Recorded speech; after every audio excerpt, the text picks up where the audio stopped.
വരൾച്ചാക്കെടുതിയും ദാഹജലത്തിന്റെ വിലയും മലയാളി ഇത്തവണ കാര്യമായി അറിഞ്ഞു വരികയാണ്. വേനൽക്കാലത്ത് മുട്ടുണ്ടാകാതെ ദാഹജലം ലഭിക്കുന്നതിനാണ് വിവിധ കുടിവെള്ള പദ്ധതികൾക്ക് സർക്കാരും തദ്ദേശ സ്ഥാപനങ്ങളും രൂപം കൊടുക്കുന്നത്. എന്നാൽ സംസ്ഥാനത്തെ ഗ്രാമപ്രദേശങ്ങളിലെ കുടിവെള്ള പദ്ധതികളിൽ 56% ഉപയോഗശൂന്യമായി തുടരുന്നുവെന്നതാണ് വാസ്തവം. സംസ്ഥാനത്തെ ഗ്രാമപ്രദേശങ്ങളിൽ 32,562 പദ്ധതികളാണ് സ്ഥാപിച്ചിട്ടുള്ളത്. ഇതിൽ 14,327 പദ്ധതികൾ മാത്രമാണ് ജനങ്ങൾക്ക് ഗുണമുണ്ടാക്കുന്നുള്ളൂ എന്നത് ജലവിഭവ വകുപ്പിൻ്റെ തന്നെ കണക്കാണ്. ഇനി കോട്ടയം ജില്ലയിലെ കിഴക്കൻ മേഖലയായ കൂട്ടിക്കൽ പഞ്ചായത്തിലെ ഇളംകാട് ടൗൺ വാർഡിലെ കാഴ്ചകളിലേക്ക്. വിചിത്രമാണ് ഈ പഞ്ചായത്തിലെ കാഴ്ചകൾ. കഴിഞ്ഞ 15 വർഷമായി കുടിവെള്ളത്തിൻ്റെ പേരിൽ കെട്ടിയുയർത്തിയത് 8ലേറെ പദ്ധതികൾ.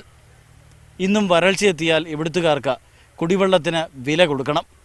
പശ്ചിമഘട്ട വികസന ഫണ്ട്, MP ഫണ്ട്, ജനകീയ ആസൂത്രണം, ജലനിധി തുടങ്ങിയ പദ്ധതികളുടെ പേരുകളിലാണ് ഒരു വാർഡിൽ തന്നെ വിവിധ പദ്ധതികൾ നോക്കുകുത്തിയായി നിൽക്കുന്നത്.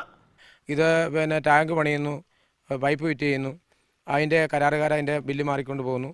അതിൻ്റെ ബാക്കി അത് കിട്ടേണ്ട ആളുകൾക്കെല്ലാം അതിൻ്റെ വിഹിതങ്ങൾ കിട്ടുന്നു. അതങ്ങനെ ഈ പരിപാടി തുടർന്ന് പോയിക്കൊണ്ടിരിക്കുന്നു. പദ്ധതി ഏതാണ്ട് പൈപ്പ് ഇട്ടിട്ട് വെള്ളവും ഇല്ല, ഒന്നുമില്ല. എല്ലാം അവിടെ കണ്ട് കൊണ്ട് ടാങ്ക് കെട്ടി എന്നിട്ട് വെള്ളമില്ല. ഇപ്പം ജലനിധി വന്നിട്ടുണ്ടെന്ന് പറഞ്ഞു, ഇതുവരെ വെള്ളവും ആയില്ല, ഒന്നുമില്ല. 1 കോടി രൂപയോളം ചിലവാക്കിയാണ് ഇളങ്കാട് ടൗൺ വാർഡിൽ വിവിധ ടാങ്കുകളും സംഭരണികളും നിർമ്മിച്ചതെന്നാണ് പൊതുപ്രവർത്തകരിൽ നിന്ന് അറിയാൻ കഴിഞ്ഞത്. ശാസ്ത്രീയ പഠനങ്ങളില്ലാതെ കെട്ടിയുയർത്തിയ ഈ വെള്ളാനകളെ ഉത്തരവാദിത്തപ്പെട്ടവർ വെള്ളം നൽകുന്നവയാക്കുമെന്ന് ഗ്രാമവാസികൾ ഇപ്പോഴും ഉറച്ചു വിശ്വസിക്കുന്നു. ക്യാമറ പേഴ്സൺ ഷാഫിക്കൊപ്പം ആൽവിൻ തോമസ്, മീഡിയ 1, കോട്ടയം.